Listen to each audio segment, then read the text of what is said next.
Tarana a un long chemin à faire pour se remettre des événements terribles du 6 décembre.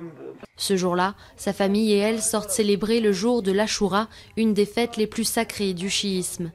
Dans la rue, les hommes se flagellent selon la coutume pour commémorer le martyre de l'imam Hussein, petit-fils du prophète Mahomet. Soudain, une explosion retentit. La procession sombre dans le chaos. Pour beaucoup, Tarana restera la fillette en verre de cette photo, hurlant de terreur, entourée de ses proches, morts ou blessés. Je suis tombée, ma mère était loin là-bas. Tout le monde autour de moi est tombé.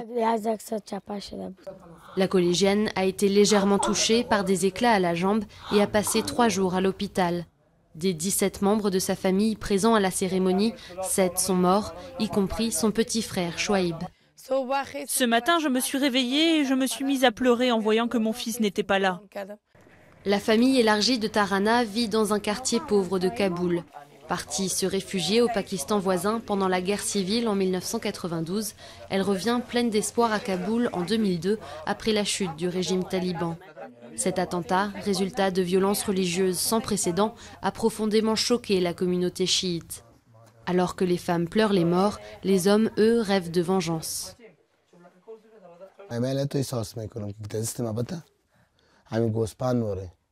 Si je trouvais ceux qui sont derrière tout cela, je les découperais en morceaux comme des animaux pour avoir tué ma famille de cette façon. Les blessures physiques de Tarana vont guérir peu à peu, mais elle garde des séquelles psychologiques et des cauchemars la hantent toujours. Dans mes rêves, je me vois en train d'aller à Abou ul-Fazil. Cet attentat est le plus meurtrier en Afghanistan depuis février 2008 et le premier de cette ampleur visant explicitement la minorité chiite du pays. Malgré sa douleur, la famille de Tarana refuse de désigner les sunnites comme coupables.